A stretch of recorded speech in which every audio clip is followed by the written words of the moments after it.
So, ayan na nga Mars, simulan natin mag-contour na tayo sa ating mukha kasi sobrang laki-laki ng mukha natin. Para alam naman natin mamaya kung saan natin ilalagay yung concealer, yung blush on. Ayan, maglalagay lang tayo ng concealer doon sa loob ng ating pinag-contour. Ayan, dyan lang na part yung concealer para ma-highlight mamaya yung mukha natin. And then blend lang. Ayusin lang sa pag-blend para hindi siya cakey. So, ayan na nga, naka-blend na. So, ayan, blend lang tayo dyan, mga Mars. O, ayan, na-blend na rin lahat. So, ayan na nga, na-blend na natin. And then, mag-drawing tayo sa ating lips. Hindi lang natin siya masyadong i-heart shape kasi hindi naman talaga heart shape yung kanina nating napanood. So, ganyan lang. Ginawa ko lang ay nag-drawing ako gamit ang eyeliner na pencil na kulay brown. And then, maglalagay lang tayo ng red lipstick sa gitna. And then, mag-drawing na naman tayo sa ating kilay. Ay, hindi na pala i-drawing kasi hindi naman kailangan i-drawing yon. So, maglalagay lang tayo ng eyebrow. So, ayan, medyo nahirapan si ating dyan, mga Mars. It's okay.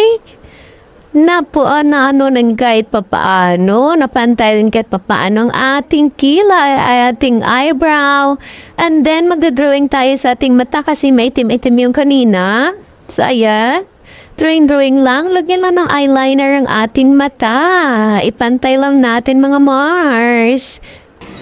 So, ayan na nga. Nag-drawing ng ating kumare.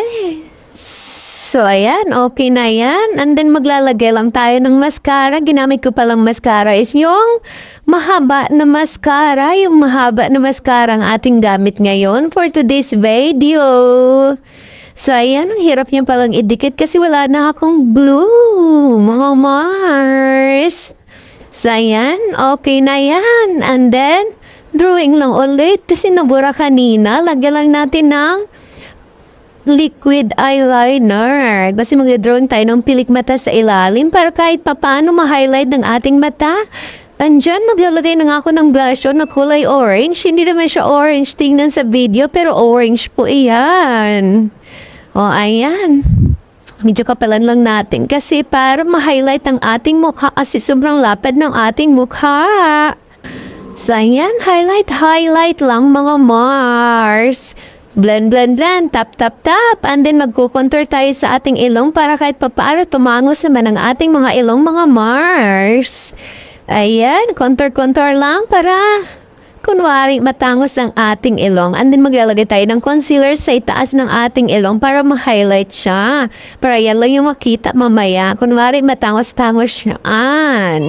So ayan na nga, mga Mars. Kailangan natin ayusin sa pag-contour ang ating ilong para maganda naman siya tingnan kahit papaano. And then maglalagay lang tayo ulit ng blush on kasi hindi siya halata.